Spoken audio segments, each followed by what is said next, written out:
congratulations on all of the success for The Incredibles. Thank you. Thanks, that's great. And with such a huge fan base, what can fans look forward to with the DVD extras coming out? Well, I think that we have, it's partially a result of our shortened schedule, but we had a year less to make the film. That was another film that was supposed to go in front of us was having a little, challenges with story, which happens all the time. But we got moved up, and in order to have a Pixar film this summer, we had a year less to do it. So what it meant was we were furiously trying things, and we did not have the time to iterate and make things perfect. So if they didn't work quickly, we had to just toss them away and go in a new direction. And so we ended up kind of spewing out a lot of sort of interesting ideas that weren't really, maybe they weren't right for the film that we were trying to make, but they're interesting directions to go. And there's a reason they're cut, because they didn't serve the film the way we wanted them to. But they're interesting ideas. So we have a lot of those. We have a lot of deleted scenes. And we have, I think, some really interesting sections where we explore one single scene and the intricacies of it. And then we've also got some insights into the people that work here. I mean, right. What it's like to work here, what it's like to work here being a parent of a young family. We have a lot of folks who are actually married and work here together, and so they're interviewing. Well, there's a husband and wife team that animated the scene of Bob and Helen in the bed arguing philosophy, and the woman played Helen and the guy did Bob, and they're married. So it's a married couple animating a married couple, and that's just the kind of weird stuff that happens. There's a danger in making it sound like it's broccoli, like this will be really good for you. But it's actually really interesting stuff, and this is a company that's full of, interesting people. I found it interesting to find out that as a married couple, you also worked together, and you worked on the same sequence. And we got to see, images of you brushing your teeth for that part, and you got to play out, Helen and Bob. What was it like working together on that scene? It was fun. It was really fun. A lot of people said, "What are you thinking? You work together. Now you're going to be on the same shots together. Like, do you need a break?" But we were actually really excited. This is the first time we've ever done that. That we actually shared a scene together. And it was a fun experience because we were able to bounce ideas off of each other. Yeah. I think the scene you probably saw, the brushing teeth, was in my bathroom in my house, so we shot reference at home, and able to discuss it and also infuse a little bit of who we are and into it, which was really fun. Yeah, because we were going through that in our personal life as well, and so it was definitely easier to pull something from. Yeah, to perform those shots, and it was fun. I had a great time doing it. So we actually requested that moment. We're like, this is the moment. We want to work on this because we totally get this. I totally understand Helen, and he totally understands Bob. But let us do this. Yeah. So it was great. Is there John? You've worked with Brad on The Incredibles back in 2004. Yeah. So how is this experience working on Incredibles 2 different from the first movie?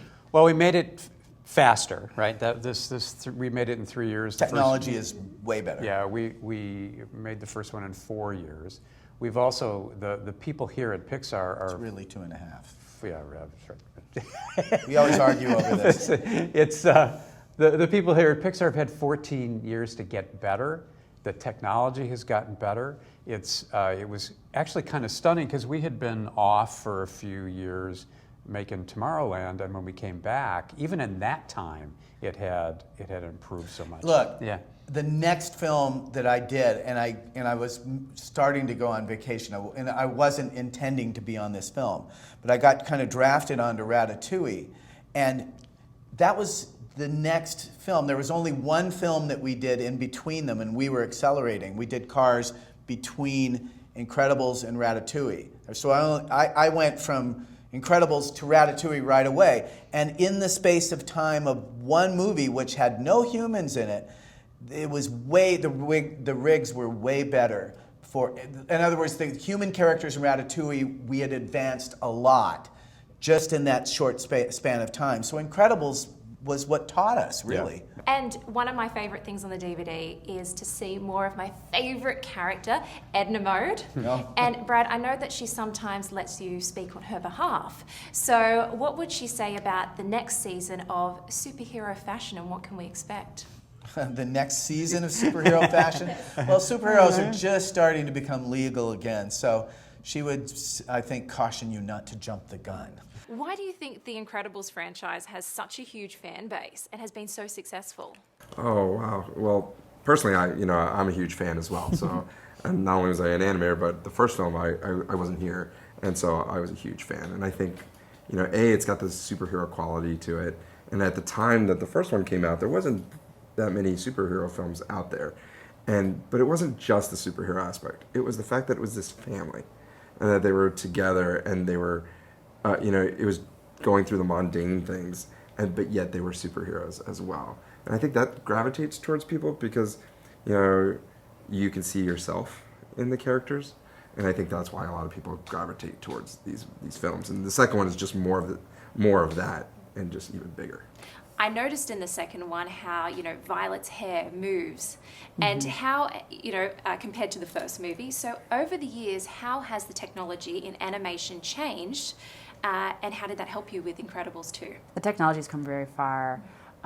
We have way more tools than we used to have, and it's just evolved so much that it makes our work a lot easier, and doing things like moving hair or stretching Helen are a lot more accessible for us, so therefore people can spend their time thinking of creative ways to work on it as opposed to worrying about the technical aspect of it, which is really nice. Yeah, in the first film, we were limited.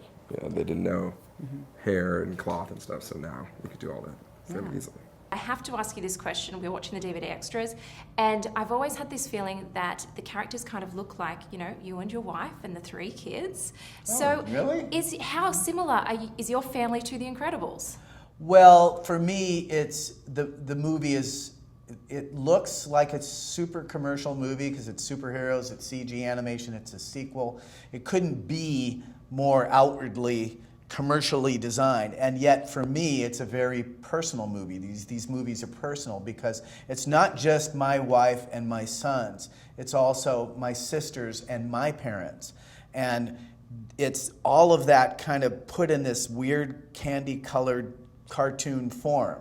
But there are big chunks of conversations that I've had and moments that I've had that kind of migrate to the film very naturally. My wife is a strong woman who lets me know what she thinks, and my mom was a strong woman who always told my dad what she thought, and my kids are very much, and my sisters. I've been the annoying little brother. I've been the clueless husband. So I have a perspective on all those angles. And I think that's part of the strength of the movie is everyone connects their own family experiences with those characters. Is there a favorite moment from this experience of working on Incredibles 2 that stands out to both of you? That sequence was probably the moment, for us, it was probably my favorite stuff that I animated on the film. And it was, I learned a lot from her and vice versa. And so we had a great time, and it was definitely, when we showed that to Brad for the first time, he loved the scene that we animated, and so getting the admiration of your director is huge, and he was just paid us the biggest compliment. He just said, "Pass the popcorn" when we watched this movie, and so that's huge, so that's fantastic. Wow. Another favorite thing for me was I actually got to animate the scene of Edna ushering Bob out the door. While she's carrying Jack after he kind of surprised her. And that was really fun because I just love Edna. She's so funny. Yeah. And I shot some reference of Dave with my little 4-year-old at the time, pushing him to try to pretend, like, okay, pretend to be, we're going to push Daddy, just push him. And so that was just like a lot of fun to kind of also involve the kids in our reference. And that's great. And speaking of Edna, she's my favorite character as well and has such a huge fan base. What's your favorite Edna Mode quote? Oh, man. It's Mozart, darling. Can you blame him? Yeah, that's a great I love that. Yeah, I don't think I can think of one offhand. I never look back. It distracts from the now. Yes. I love that. Or all the no capes. No capes. Yeah, no capes is fantastic. And what are you excited for fans to see on the DVD extras?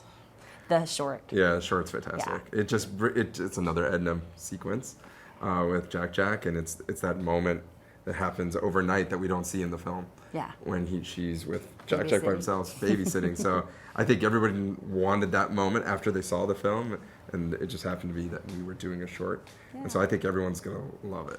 It's It's fantastic. Yes. Well, now that I've seen it, I actually want the Edna Mode prequel so There we you can get go. her backstory. There we go. I'll There campaign you for go. that. Yeah. Thank you so much.